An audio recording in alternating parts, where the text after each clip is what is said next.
était jeune, elle était très bonne élève. C'était une jeune fille brillante. D'ailleurs, à l'école, quand elle est enfant, on la remarque parce qu'elle a une élocution formidable. D'ailleurs, assez vite, elle va faire du théâtre et tout le monde la remarque. Elle était le petit chef de bande de l'école et elle aurait tout à fait pu faire des études. Elle voulait, à une époque, elle avait énormément d'admiration pour sa mère, elle voulait aussi être infirmière. Elle voulait effectivement faire comme sa maman, reproduire sa voix. Et donc, elle a commencé ses études d'infirmière. Et puis, je crois que c'est mon arrière-grand-mère qui l'a inscrite, justement, au conservatoire pour passer le concours. Et elles l'ont fait en cachette du frère de ma grand-mère, qui, étant le seul homme de la maison, c'était vraiment un peu le papa. Et donc, il fallait faire les choses en cachette. Il ne fallait pas qu'il soit au courant. Et donc, Madji a inscrit Annie. Annie a fait ce concours en cachette et elle l'a obtenu. Au conservatoire, elle est bien entourée. Jean-Paul Belmondo, Jean-Pierre Marielle, Jean Rochefort, Claude Rich, Françoise Fabian. Elle se fait pourtant vite remarquer et obtient 2 premiers prix de comédie au concours de sortie. Elle est déjà une grande. Une rencontre va alors littéralement changer sa vie. Un jour, on pense à elle pour jouer une pièce de Cocteau, La machine à écrire. Et en fait, elle rencontre Cocteau, elle passe des auditions, et il dit vraiment c'est elle. Il trouve qu'effectivement, elle a vraiment un tempérament de tragédienne qui n'a pas encore été exploité, mais il sent que chez elle, il y a quelque chose qui ne va pas dans son allure. C'est pas en accord avec ce qu'elle est. Et donc, il a décidé de lui couper les cheveux, ce qu'il a fait la coupe artichaut. Et à l'époque, une femme aux cheveux courts comme ça, c'était choquant parce que c'était pas dans les mœurs. Mais c'est ce qui a révélé vraiment sa personnalité, c'est-à-dire une femme, mais une femme qu'on avait. Et c'est là qu'elle va devenir la Girardot qu'on connaît, brindille, les cheveux très courts, beaucoup d'allure, pas forcément les beautés de l'époque, puisque les beautés de l'époque, c'est Martine Carole, c'est Michel Morgan.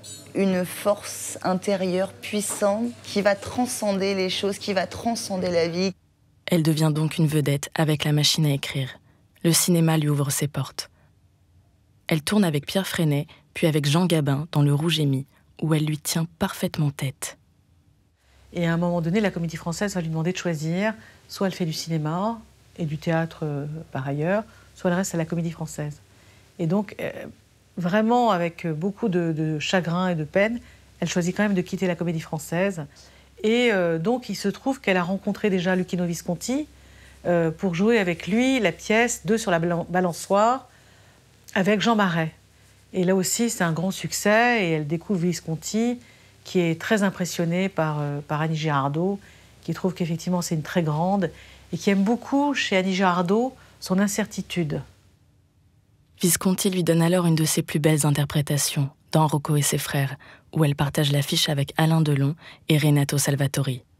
Le cinéma italien est à son apogée. Si on parle du film de Rocco et ses frères, où elle a rencontré mon grand-père, où il y a cette scène dure, difficile, mais qui va refléter effectivement sa personnalité de même si c'est dangereux, même si c'est dur, je vais y aller et je vais l'affronter. La première scène qu'elle tourne avec Renato Salvatori, c'est la scène où Renato Salvatori l'assassine d'un coup de couteau le long d'un canal. Elle est contre un arbre, Renato arrive et sort le couteau et tue le personnage, je ne me souviens plus de son prénom, le personnage de Rocco. Et il lui plante le couteau, et Renato lui plante le couteau vraiment, mais enfin, assez pour lui faire mal. Et Renato lui fait « Signora, è per l'arte ». Et voilà, Annie, c'est pour l'art.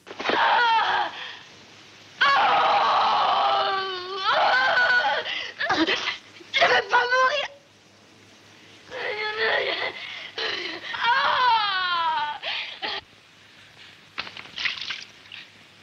Il y avait ce plaisir chez Annie, même dans le drame. D'ailleurs, c'est ce qui est beau, c'est cette confusion permanente qu'il y a chez Annie. C'est où le rire se mêle aux larmes, le drame se mêle à la comédie, et la comédie est à l'art. Il y avait chez elle la dérision et le drame extrêmement, je dirais, dans le même lit. Et c'était un tout petit lit. À mon avis, elle s'est construit une technique théâtrale de comédienne classique avec que ce soit la diction, la manière de projeter les émotions, la manière de projeter le texte, de l'assumer. Bon. Et puis, après, ça, c'est ce paramètre d'une formation classique. Après, il y a chez Annie Girardot, je trouve quelque chose qui est de l'ordre d'un instinct hors norme. Je donne ce que je ressens. Parce que si je donne ce que je ressens, l'autre, il va sentir. Si je fais semblant, je vais rien transmettre. Si je vis, je vais faire passer quelque chose. Annie, pour moi, ça a été la plus grande comédienne française. Voilà. Et aujourd'hui, aussi bien dans la comédie, le drame, etc., il suffisait de regarder Annie sans qu'elle dise un mot. Et elle était capable de vous faire pleurer ou de vous faire rire. Annie, elle n'a jamais joué. Elle a toujours été. Annie Girardot poursuit une carrière en France et en Italie. Après un film avec Monicelli, c'est Ferreri qui lui offre le rôle original d'une femme à barbe. Quand j'ai lu la première fois le sujet, j'ai été épouvantée. Et puis après, il m'a fallu quelques secondes. Et puis quelques secondes, j'ai dit, je le fais. Je le fais parce que, pour la première fois de ma vie, on m'a offert finalement au cinéma quelque chose qui me convenait. C'est-à-dire une sorte de petite sœur, si vous voulez. Parce que c'est comme ça, c'est un personnage humain que je trouve, moi, merveilleux. Pour moi. Évidemment, j'ai dû mettre les poils, ce qui ne m'a pas fait plaisir du tout, parce que c'est affreux physiquement, parce que ça vous fait mal. Ses films suivants ne marchent pas bien, et Annie Girardot subit pendant quelques années sa première traversée du désert. La nouvelle vague la considère comme une actrice d'une autre époque. Une rencontre va une fois de plus relancer les dés. Si on devait revoir la définition du mot « femme » dans le dictionnaire, moi je dirais voir Annie Girardot. Un premier rendez-vous a été manqué quelques mois plus tôt, sur Un homme et une femme. À un moment donné, avant même le tournage, Anouk Aimée était très très compliquée, tellement compliquée qu'à un moment donné, j'ai pensé à la changer. Et pendant 2-3 heures, on était à Deauville, le tournage devait démarrer le lendemain. J'ai pensé à la remplacer, évidemment, parmi les gens auxquels j'avais pensé, Girardot était sur la liste. Voilà, donc, mais ce soir-là, quand j'ai appelé chez elle, sa servante, je sais pas, enfin la personne qui était avec elle m'a dit qu'elle était en boîte de nuit. Voilà. Donc j'avais pas le numéro de téléphone de la boîte de nuit. Une actrice qui sait nous faire cadeau de ses cicatrices, de sa vie, de son expérience, de son vécu. Donc elle ne parle bien que de ce qu'elle connaît et de ce qu'elle a ressenti profondément. Elle peut tout jouer, elle peut tout faire parce que c'est une vraie comédienne. Et quand je suis allé la voir pour Vivre, c'est vrai que sa carrière était en bas. Elle était en bas, les producteurs ne pensaient plus à elle, elle était peu bankable, comme on disait à l'époque. À tel point que j'ai été obligé de lui faire des essais pour rassurer les producteurs et Yves Montand. Voilà. Il y a aussi cette scène fabuleuse dans Vivre pour vivre, où tout le film, il ne sait pas si Annie Girardot va revenir, si sa femme va revenir, parce qu'il s'est rendu compte qu'il l'aimait profondément. Et en fait, il sort d'un bar, il neige, et il va à sa voiture, il y a de la neige sur le pare-brise, et il enlève la neige sur le pare-brise, et en enlevant la neige, il voit qu'Annie Girardot est dans la voiture. Et il y a un regard, là, qui est extraordinaire.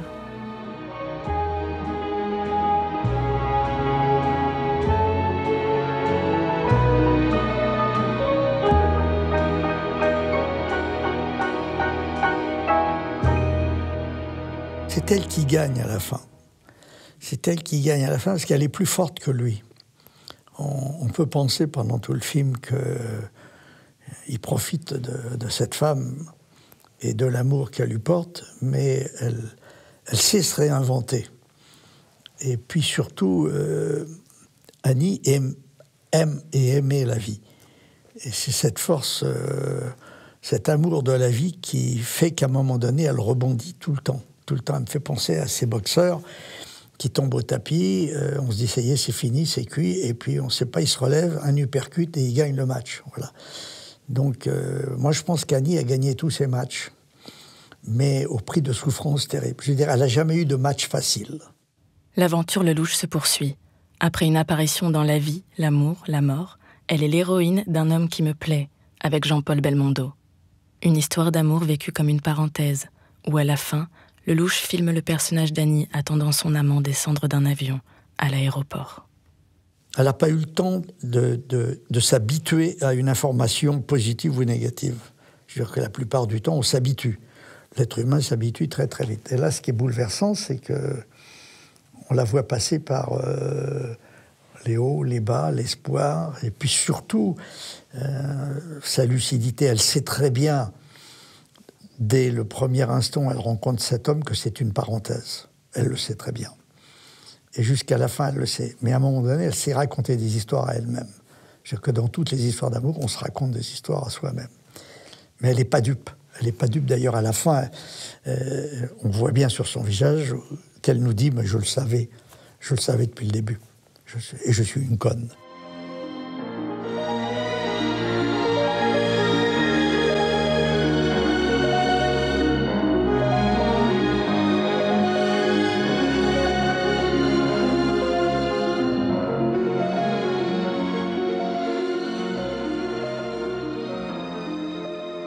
J'ai eu beaucoup de problèmes avec les artistes associés à l'époque parce que les artistes associés souhaitaient que Belmondo descende de l'avion. Et c'est vrai que si Jean-Paul était descendu de l'avion, le film aurait peut-être fait plus d'entrées. Voilà. Les années 70 commencent pour elle sur les chapeaux de roue. Premier rôle magistral dans un film de Michel Audiard. Le départ où? Parce que je vais faire un truc à Annie, je lui dis pas. Elle boit pas, elle fume pas, elle drague pas, qu'est-ce qu'elle fait alors? Elle cause. Bah, j'écoute. Elle devrait causer. On peut la faire parler un petit peu quand même. Il n'a rien à dire. Au moins, on m'a interdit de parler. Mais c'est Mourir d'aimer, un an plus tard, qui va faire d'elle une star. Touchée par le destin de Gabrielle Russier, une enseignante tombée amoureuse d'un de ses élèves et qui, n'ayant pas supporté la vindicte populaire et l'acharnement judiciaire, a mis fin à ses jours. Femme blessée, amoureuse, éprise d'absolu, comme Annie Girardot. Cette femme, vous l'aimez pourquoi? Quelle est la raison essentielle? Parce que 2 et 2 font 4 pour moi, et je pense que pour elle aussi, et qu'il y a des choses... je ne supporte pas la bêtise, enfin, je veux dire, des choses contre lesquelles elle s'est butée. L'injustice. C'est ça, la profonde bêtise. Mais ça a été un modèle pour plein de femmes, et c'est cette personnalité, c'est ce côté... je vais faire ce qui n'est pas normal, je vais faire ce qui n'est pas commun. Je vais jouer des rôles qui ne sont pas des rôles de femmes à l'époque. Elle n'a jamais essayé de nous faire de la morale. Annie n'a jamais essayé d'être le leader d'un mouvement politique ou de donner des leçons. Voilà. Elle n'a jamais donné de leçons. Les leçons, elle les a données à elle-même. Voilà. Et puis elle en a tiré les conséquences. Et voilà. Et elle a été d'ailleurs une figure de proue du féminisme sans jamais être féministe. Après Mourir d'aimer, elle va s'illustrer dans des rôles de femmes apparemment anodines. La vieille fille de Jean-Pierre Blanc est l'une des plus belles partitions d'Annie Girardot. Succès total. Et aussi l'occasion pour elle de rencontrer Philippe Noiret, avec lequel elle formera un couple de cinéma parfait, dont l'alchimie évidente fera qu'ils se réuniront ensuite plus d'une fois à l'écran. Qu'est-ce qui vous a séduit, madame, plus particulièrement dans ce rôle? C'est pas le rôle finalement, et j'ai eu raison, mais c'est l'ambiance, c'est sa façon de voir les choses, comment il a, virevoltent ses personnages, ce climat, c'est surtout ça. Moi, il y a une chose qui me fait un immense plaisir dans ce film en plus, c'est de tourner avec Annie, bien sûr, parce que il y avait très très longtemps que j'avais envie, oui, c'est la plus grande. Annie Girardot retrouve Philippe Noiret pour La Mandarine. Affronte Delon chez Alain Gessua pour Traitement de choc. L'actrice est en haut de l'affiche. Et pour un petit moment. J'avais un projet avec Annie Girardot, un scénario que nous avions écrit avec Remo Forlani, qui s'appelait L'accident. Et donc j'avais ce projet avec Annie Girardot et Yves Montand. Les deux avaient accepté le scénario, et à la fin d'un tournage avec Louis de Funès, sur un film que je réalisais qui s'appelait L'Homme Orchestre, Louis de Funès me demande ce que je fais, ce que j'ai comme projet. Et je lui raconte donc l'histoire de l'accident. Et à la fin de l'histoire, il me dit « mais ça, c'est un rôle pour moi ». Ce qui fait que je lui dis « mais j'ai déjà la distribution, j'ai mon temps, j'ai Girardot, tout le monde est d'accord, ça m'ennuie un peu ». Il m'a dit « non, non, Serge, je veux faire ce film ». Donc, j'ai dit à Annie Girardot et à Montand que voilà, je leur ai raconté l'histoire, sans leur mentir. Et j'ai dit à Annie, on se retrouve sur un autre film. Et l'année d'après, j'avais trouvé un livre qui me paraissait extrêmement intéressant à adapter pour le cinéma, qui était Les Feux de la Chandeleur. Et je l'ai proposé à Annie, qui a dit tout de suite oui, le sujet lui plaisait beaucoup. Le sujet est celui d'une femme qui ne surmonte pas la séparation avec son mari. Un portrait de femme, encore un. Le mari, dans l'histoire, tout d'un coup, voit cette femme avec ce chapeau rouge. Pour lui, qui est notaire, c'est un peu un coup de folie. Donc il va aller la chercher et elle pense que son mari est encore un petit peu amoureux d'elle. Donc tout, pour elle, repart comme ça. Et le spectateur est très ému de voir cette femme belle et très émouvante qui avance vers l'homme qu'elle aime, quoi.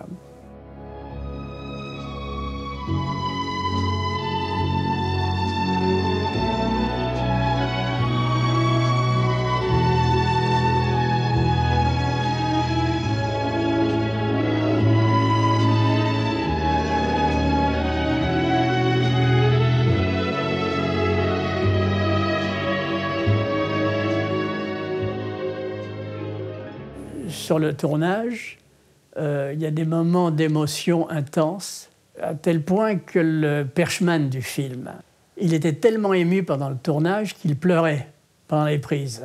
Il y avait une telle émotion, et que lorsqu'il lisait le scénario et qu'il y avait dans la journée des scènes un peu dramatiques, il mettait des lunettes noires pour pas qu'on le voie pleurer. Et elle était une comédienne qui obéissait totalement au metteur en scène. On pouvait lui faire ce que l'on veut. Elle disait elle-même, d'ailleurs, si le metteur en scène me demande de marcher à quatre pattes dans la pièce et de rentrer dans une cheminée, et ainsi de suite, je le fais. Je fais ce que me demande le metteur en scène. Et au lieu de leur demander de faire un effort, ou même de les prendre comme ça, parlant même avec leur accent, etc., il leur disait... Vous comptez, et moi j'étais stupéfaite, vous comptez jusqu'à 5 ou jusqu'à 20 suivant la longueur de la réplique. Alors il y avait l'acteur qui était complètement terrorisé, qui arrivait, qui faisait « Oh, le dos est très quoi, trop chic, stop !» Et tout parce qu'il faisait n'importe quoi, où j'ai tourné avec Ferreri, pendant qu'on tournait, et que je tournais, comme il n'y avait pas de son à ce moment-là, il mettait de la musique, parce que ça l'amusait d'entendre tel musicien. Alors au moment de la cacophonie la plus générale, on parlait, mais on s'en foutait complètement, puisque de toute façon ils rajoutent bien ce qu'ils veulent. J'ai tourné aussi avec un metteur en scène complètement malade, qui était là et qui disait alors Annie, alors oui, tu l'aimes, alors regarde, t'es triste. Alors là, oui, tu l'aimes, alors dis-moi, je t'aime. Alors en fait, il disait mon texte, en plus en italien, déjà que j'essayais de parler, c'était pas commun. Alors, tiens, alors regarde à droite, regarde, t'es triste, t'es gai. Alors tu vas à droite, tu vas à gauche. Mais j'écoute, faut pas la peine, laisse-moi tranquille. Avec Annie, on s'était dit, après Les Feux de la Chandeleur, on ne se quitte plus. On fait d'autres films ensemble. Elle m'a dit, cherche-moi un sujet, un projet, et je te dis oui tout de suite.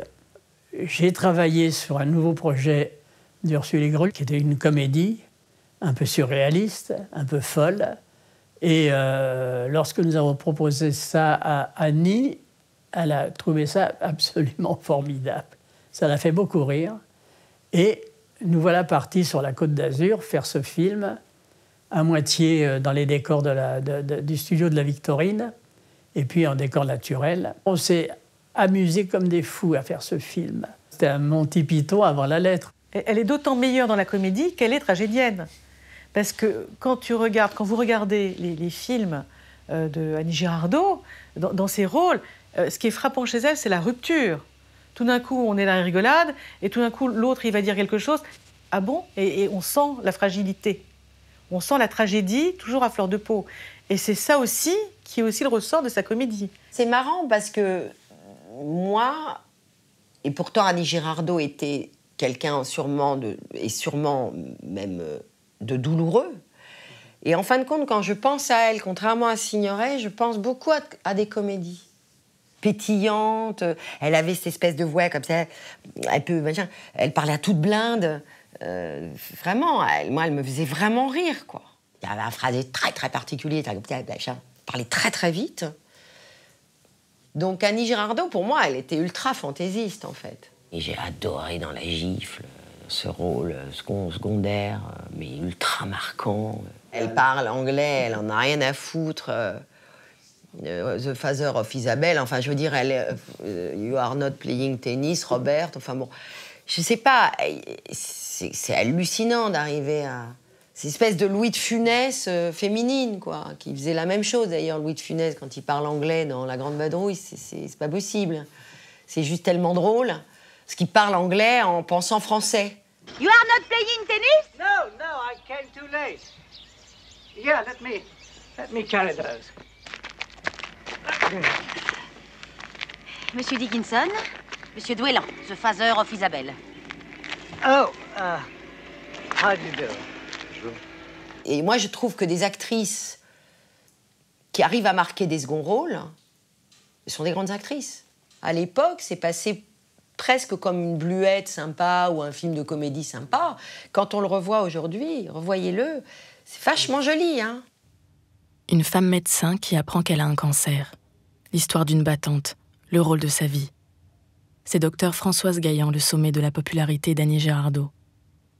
2,5 millions d'entrées et le César de la meilleure comédienne à la clé.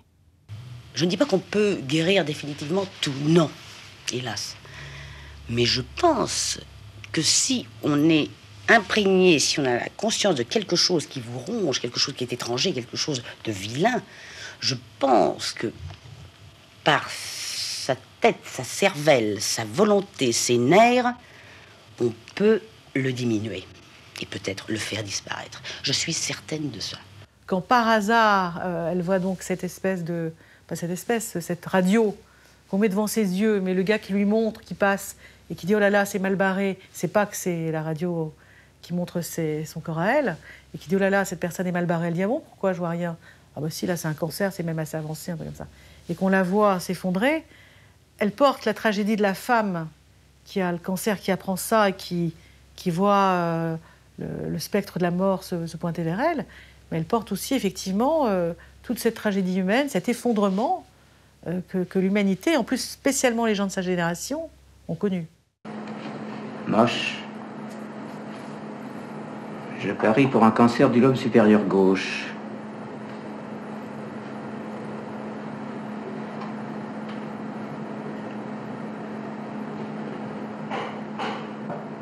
Vous ne me croyez pas? D'ailleurs, elle voulait que dans ses films, les femmes soient fortes, souvent.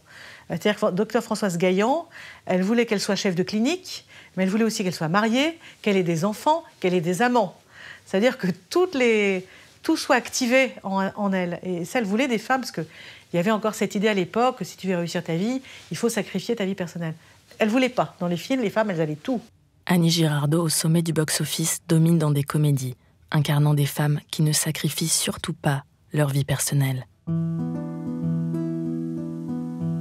Moi, j'ai tourné 4 films en 1 an, pendant les vacances scolaires. Donc, j'ai tourné Diabolomante pendant les vacances d'été, ensuite Vas-y maman pendant les vacances de février, et ensuite La clé sur la porte pendant les vacances de Pâques, et l'été d'après, le temps des vacances. Elle m'a, en quelque sorte, adoptée, comme j'avais 14 ans et demi. Je ne sais pas si ça m'adopterait aujourd'hui. Comme sa fille, en fait, je pense que je devais ressembler un peu à Julia, même physiquement, et il y avait un truc un peu, voilà. Et on s'est bien entendu tout de suite. Donc elle m'a repris pour La clé sur la porte pour refaire sa fille. En fait, j'étais sa fille, donc elle m'a repris pour faire de nouveau sa fille. Sa fille officielle. Je me souviens qu'elle faisait très attention à moi, qu'elle s'occupait de moi tout le temps, de savoir si ça allait, si j'avais ce qu'il fallait, etc. Généreuse, adorable. C'était comme une porte ouverte, quoi. Comme si elle avait Oui, il n'y avait rien de fermé chez elle, je ne sais pas comment dire. C'était vraiment tout en générosité.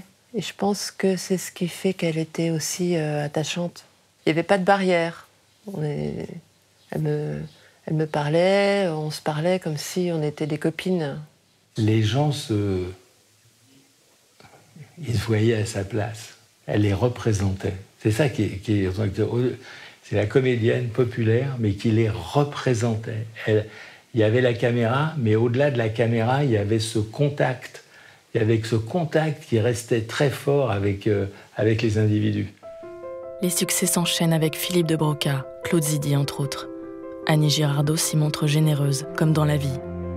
Elle est une star, mais elle ne se comportera jamais comme une star.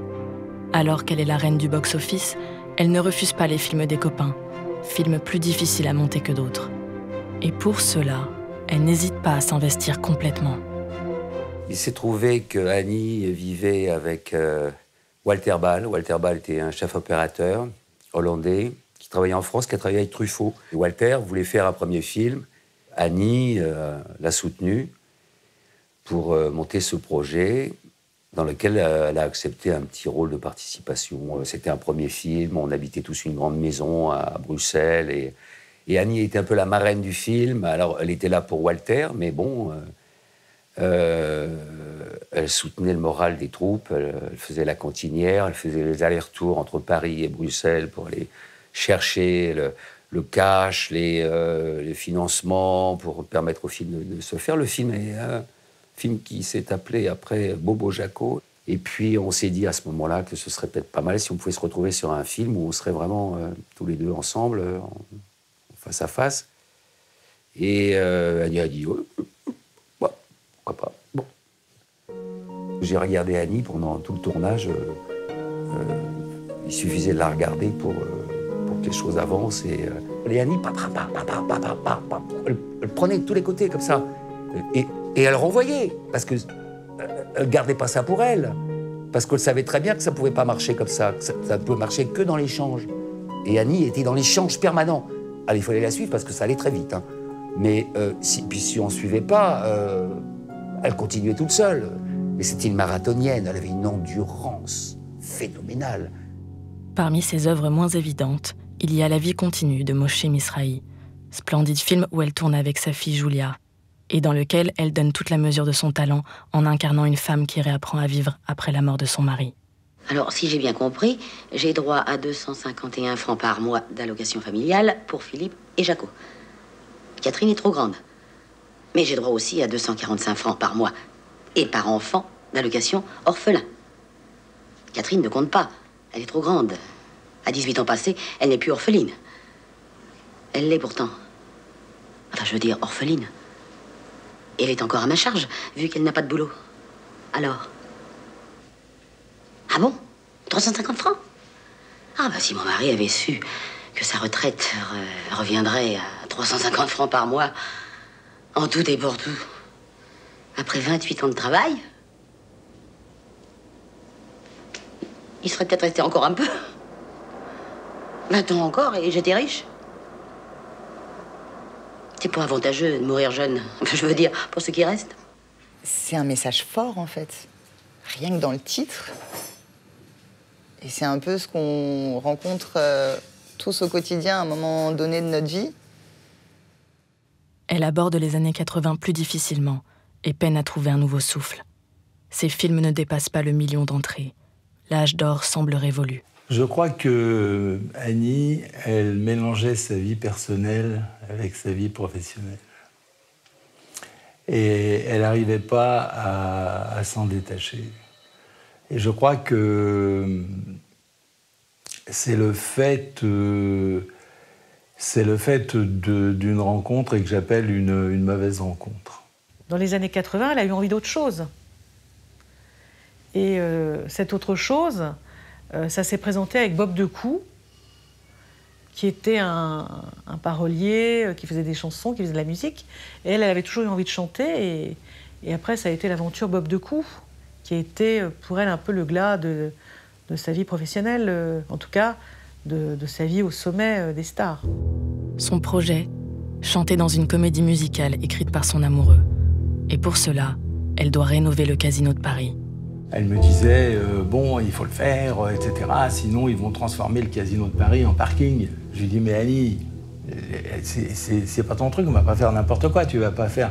Si. Alors, elle a hypothéqué son appartement, elle a mis l'argent là-dedans. J'ai eu avec elle des discussions à n'en pas finir. Ça a été une catastrophe. Ça a été une catastrophe. Et je me souviens qu'à la Générale, où il y avait vraiment tout le monde, hein, des acteurs de Lino Ventura, enfin tous les gens qu'on tournait avec, les comédiens, les réalisateurs, etc. Moi j'étais au fond de la salle et je pleurais. Il n'y avait pratiquement pas d'applaudissements et à la fin, Lino s'est approché de moi, il m'a attrapé par le bras, il m'a dit « Pourquoi tu lui as laissé faire cette connerie ?» Je pense que le public ne va plus s'y reconnaître. C'est une immense actrice, c'est pas une immense chanteuse. Et je pense qu'elle perd son public. Et elle perd aussi les gens du métier parce qu'elle va tomber dans la drogue, faut le dire. Elle va tomber dans les addictions et ses amis vont s'éloigner d'elle. Elle va créer le vide autour d'elle. Alors que c'était quelqu'un d'extrêmement sain, qui détestait tout ça, qui ne voulait pas y toucher, pour qui c'était... Il n'y avait rien à faire parce qu'elle s'entêtait, elle défendait l'indéfendable. Et on pouvait rien faire.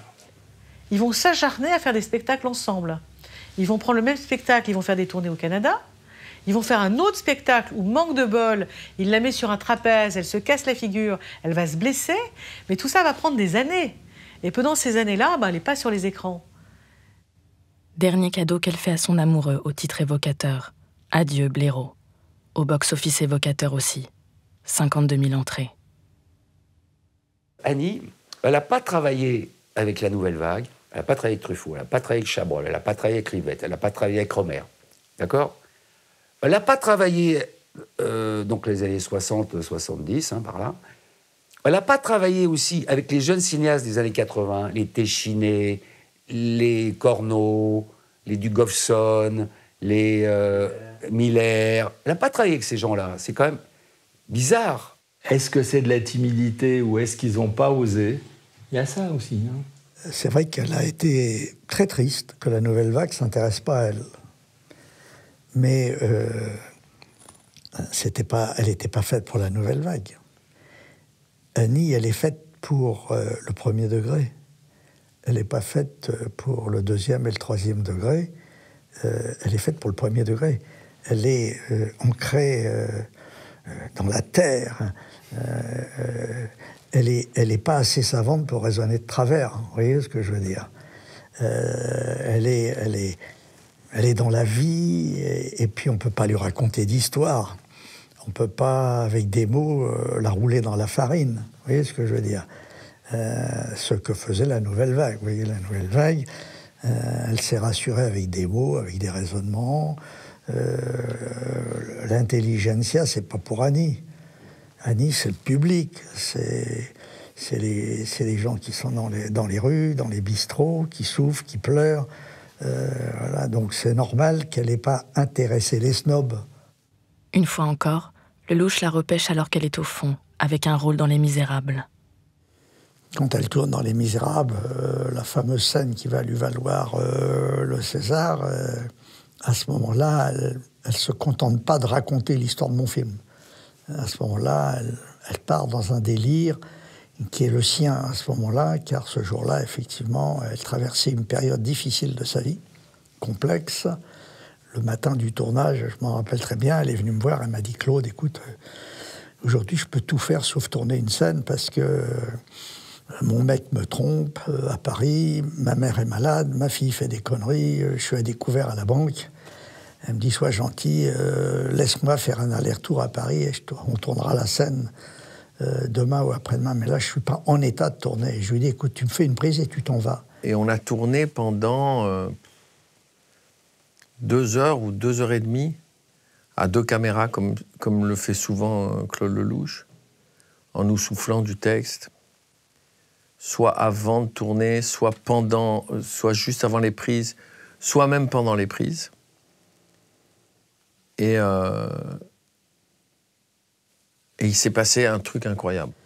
Et c'est parce que je lui ai dit, tu fais une prise et tu t'en vas, qu'elle a fait la prise du siècle. Elle est partie, elle a improvisé, c'était magnifique.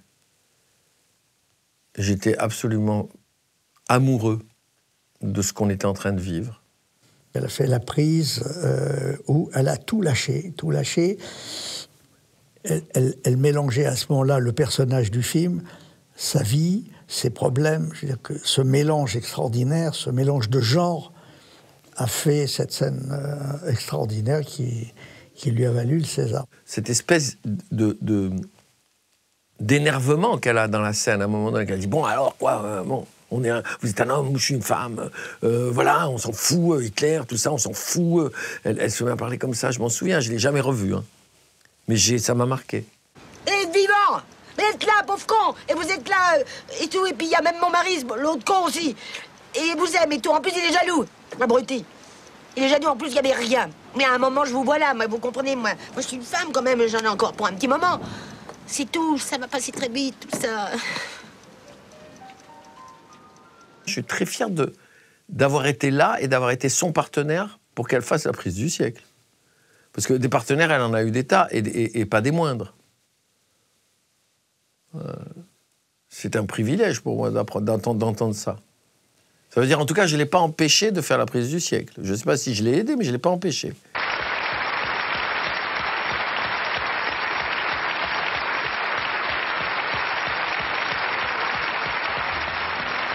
Ça fait tellement longtemps. Je ne sais pas si j'ai manqué au cinéma français, mais...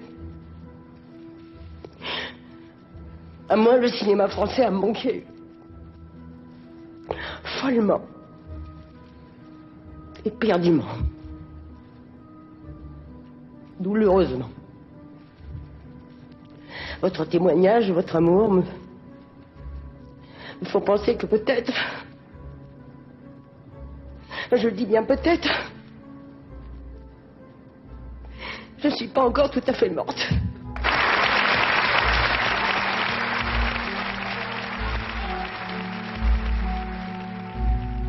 À ce moment-là, elle est plus que sincère, quoi. Elle est plus que sincère à ce moment-là. Et dans un monde de tricheurs, les spectateurs recherchent que les parfums de vérité. Ça aussi, vous voyez, c'est Annie Girardot. C'est quand même un moment où elle est célébrée, où c'est un triomphe. Et bien là, au lieu de montrer son triomphe, elle montre sa défaite. Ce discours du César, elle supportait pas de l'écouter. Elle supportait pas de se réentendre parce qu'elle s'était montrée à nu, vraiment. Et que ce qu'elle a dit ce soir-là, c'est ce qu'elle ressentait. Ça m'a beaucoup gêné et j'aurais aimé que ce jour-là, on lui remette un César d'honneur. Et pas un second rôle. Mais en fait, contrairement à ce qu'on croit, après, malheureusement, ça ne va pas repartir. Il n'y a pas d'effet César, il n'y a pas d'effet Les Misérables. Et pourtant, elle est toujours extraordinaire.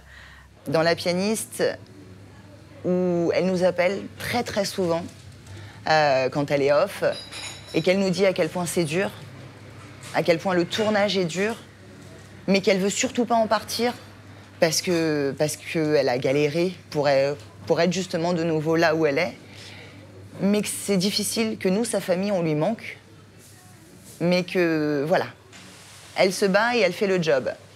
Et quand, un an et demi plus tard, je me retrouve à la première avec Annie, avec toute ma famille, à voir le film, là, je me rends compte. Et là, je me dis, waouh, waouh, elle a tout donné. Parce que tout ce qu'on voit dans le film est déjà trash, il est dur. Mais elle a vécu tout ça.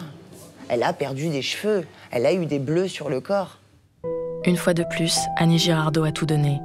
Elle remporte un nouveau César du second rôle pour La Pianiste de Michael Haneke. Parallèlement, elle cartonne à la télé comme dans La Petite Fadette avec Mélanie Bernier. Mais elle est malade. Elle développe la maladie d'Alzheimer. Même si sa passion de jouer l'emporte et qu'elle ne cesse de tourner, elle est contrainte de porter une oreillette. Pour moi, c'était une des premières fois que je voyais une si grande... Non, j'avais déjà tourné, mais une actrice aussi monumentale, si je peux dire, je ne crois pas que le mot soit trop fort, où je rencontrais Annie. Elle jouait ma grand-mère. Parfois, Elle s'énervait après l'oreillette parce que, je sais pas, ça passait mal, elle comprenait mal. Et elle gueulait comme ça, elle lui disait « Mais j'entends rien, tu me fais chier !» etc. Donc c'était vraiment très drôle. Et il y avait quelque chose un peu comme ça de soupolé, avec aucune méchanceté, hein, pas du tout, mais un truc d'énervement avec cette espèce d'oreillette dont elle voulait, mais qui la gonflait aussi, quoi. Donc voilà, c'est pour ça que je vous dis que j'ai un souvenir assez joyeux, assez fantasque, mais très joyeux. C'est-à-dire que même dans ces gueulantes, il y avait quelque chose de drôle. Annie Girardot, elle était un personnage extrêmement vif, intense. C'est pour ça d'ailleurs qu'elle avait cette magie d'actrice, qu'elle avait cette force, qu'elle avait cette émotion. Quand même, il n'y en a pas beaucoup des actrices qui ont ce qu'elle avait. Mais du coup, sa vie, sûrement, en a, je ne sais pas, peut-être pâti, ou en tout cas, c'était quelqu'un qui devait souffrir, qui souffrait, et qui a su sûrement transposer ça justement dans ses rôles, au cinéma, etc. Mais c'est son histoire, elle. Je ne pense pas qu'il y a une manière de faire et d'être acteur. Éric Toledano et Olivier Nakache lui offrent un rôle dans leur premier film en utilisant ses trous de mémoire. Ils lui font même lâcher prise en lui permettant d'improviser. Ça a donné quelque chose d'un peu magique parce que dans le film, les peu de scènes qu'on a, et on en a quelques-unes, elle est plus du tout en contrôle de quoi que ce soit comme elle l'était à la fin avec l'oreillette, et elle redevient spontanée, naturelle, elle se marre, elle dit un peu tout ce qui lui passe par la tête, et ça donne une forme de vérité à ce personnage qui justement joue la mère de Jean-Paul Rouve, qui est en train d'un peu perdre la tête. C'est Vicky? Ah non, eh oh! T'es eu. Qu'est-ce qu'il est laid. Vous savez pas? Qu'est-ce qu'il est moche. On dirait que tu l'as pas oui, je dis plus rien là parce que j'ai pas écouté l'autre con là. Parce que... La scène à l'hôpital avec Annie, qu'est-ce qu'on s'est marré. Oh, ça me fait hurler de rire, quoi. C'est ma scène préférée, moi, du film. Il dit tout ce qui te passe par la tête, même quand ça va pas, même quand c'est pas bon, on s'en fiche. On a le montage d'ailleurs à un moment, elle s'est détendue. Et elle avait tellement gueulé parce qu'elle pouvait s'énerver sur un plateau qu'à un moment, on avait évidemment écrit le scénario et on mettait en scène, mais à un moment, elle est venue. Bon, elle a dit, vous, je vous en veux pas. Elle appelait ça mais les deux couillons qui ont écrit, ça, c'est autre chose. Je t'en ai parlé. Enchanté. Enchanté, madame. Vous êtes pompier? Non.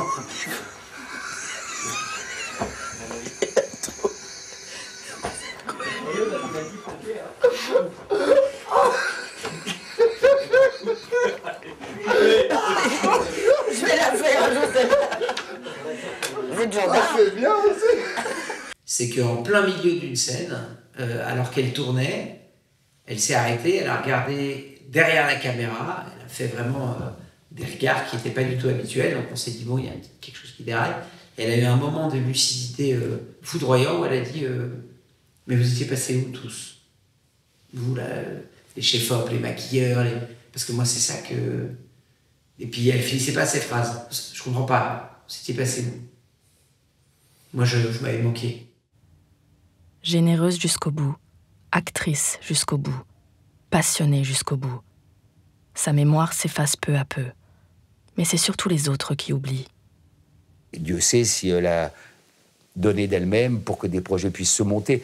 Pour un réalisateur, et pour un producteur aussi, pendant un moment, en tout cas, ça a été quand même une aubaine formidable, Annie Girardot. Tout le monde s'est gavé sur Annie Girardot, hein, que ce soit les distributeurs, les producteurs, et des réalisateurs qui n'étaient pas toujours très inspirés. Et tout le monde a abusé de sa gentillesse.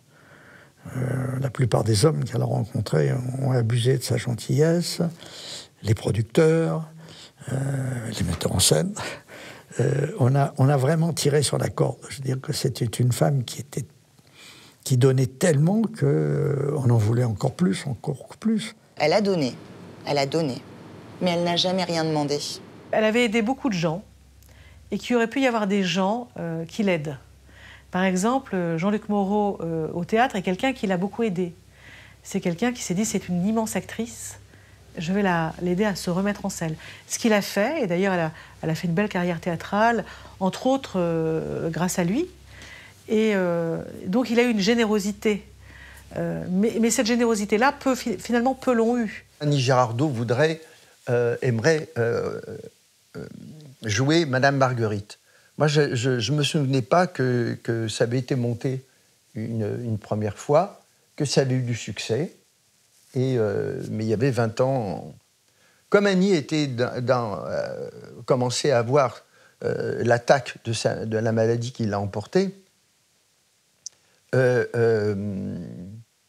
moi, je m'étais dit, elle a déjà joué la pièce, ça va être relativement simple de faire une recréation.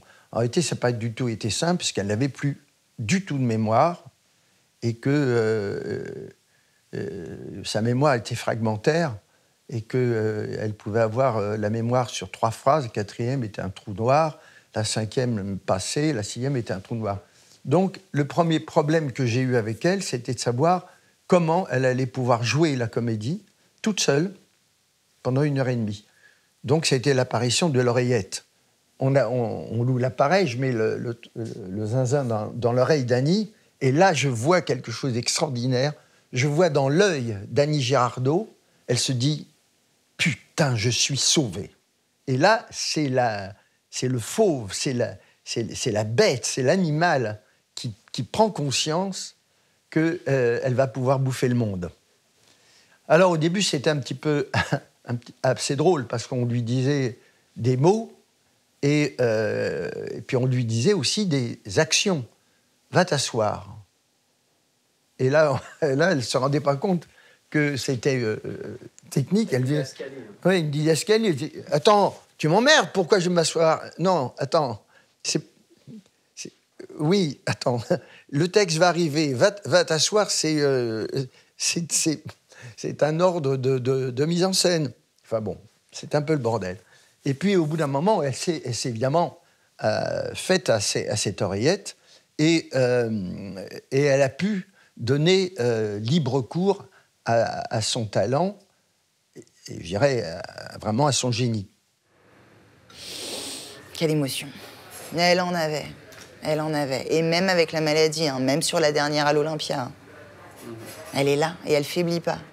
La boucle de Madame Marguerite, qui a été sa dernière pièce, s'est terminée par quand même le Molière de la meilleure comédienne, en même temps le Molière d'honneur, c'est-à-dire que la cérémonie des Molières où elle a été, c'était Annie Girardot, la seule, quoi. Et c'était Alain Delon qui lui avait remis son Molière d'honneur. Donc elle a eu, avec cette pièce, elle a eu l'apogée, elle a été à l'apogée de la comédienne. Et ça a été sa dernière pièce. Donc c'était pour elle un moment extraordinaire, et pour moi, qui était dans l'ombre, mais ça m'a vraiment rempli de joie. Et à la fin, au moment des applaudissements, c'était toujours la même chose, en fait. C'était toujours le même standing ovation. Elle arrivait à faire un truc qui était... Et à ses obsèques aussi. Et je pense que le revoir qu'elle a eu du public, il était waouh. Parce qu'on est sorti de l'église et le public ne voulait pas s'arrêter de l'applaudir. La plus grande comédienne française meurt le 28 février 2011, nous laissant 122 films pour ne jamais l'oublier. Une fois de plus, les gens ne meurent que quand on les oublie. Voilà, chez nous, c'est ce qu'on dit. Hein. On dit qu'on meurt pas, qu'on s'absente. Alors elle s'est juste absentée. Elle disait qu'il faut faire. Il faut faire. Alors, bien souvent, on est impuissant, on se frustre, on n'ose pas, on a peur. Enfin bon, tous ces mots-là qui sont les mots avec lesquels on jongle dans nos vies. Elle disait, non, vas-y, il faut y aller, quoi. Ah, c'est fort. Quand on regarde tous ces vieux films, quand on écoute les interviews de toutes ces actrices, de tous ces acteurs, c'est ça qui en ressort souvent, c'est la liberté. La liberté de pouvoir dire ce qu'on pense, la liberté de pouvoir jouer comme on ressent ce qu'on veut jouer, de ne pas être d'une manière de... Voilà, c'est ça qui me fascine dans le fait de parler, par exemple, aujourd'hui d'Annie Girardot. Je pense que vu qu'elle était entière, vu qu'elle ne trichait pas, Je pense qu'il y a un moment, elle a peut-être trop écouté son cœur et pas sa raison. Et oui, peut-être à ce moment-là, des personnes mal intentionnées ont abusé d'elle et ont trouvé la faille. Mais je vais rien lui reprocher à Annie. Elle a vécu, elle a aimé et elle a joué comme elle était vraie. Alors de toute façon, la vie, elle est faite comme ça. Hein. Il faut tomber pour se le relever. Alors oui, si elle n'avait pas été aussi entière, aussi passionnée, si elle n'avait pas autant aimé, oui, ça aurait été peut-être plus facile à certains moments. Oui, elle se serait moins cassée la gueule. Mais est-ce qu'elle aurait autant aimé sa vie? Je sais pas. Et je suis fière de tout ce qu'elle a fait.